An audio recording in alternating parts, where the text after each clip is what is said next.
kecha iPhone 17 tepa qismi qizarib ketayotgan ekan. Hozir bu qizarib ketishini sababi nimada ekanligini bilamiz.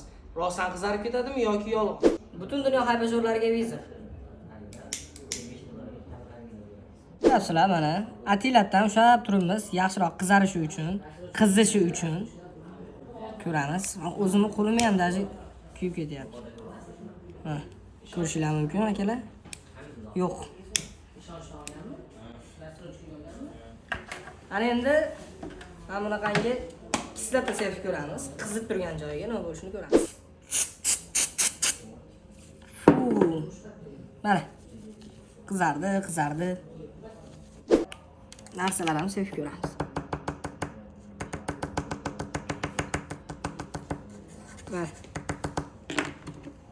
Mana.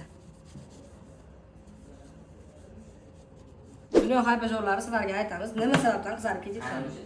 Mana, kraskani olishadi. Akalarimiz mana olib turib, hamdoq qilib bo'yab qo'yishar ekanda. Mana. To'g'ri, endi kraska bu darajada zo'r emas u. Nima lekin ko'rishinglar mumkin. Qurigandan keyin o'sha internetdagi shov-shuv shu. iPhone hech qachon anlamaydi.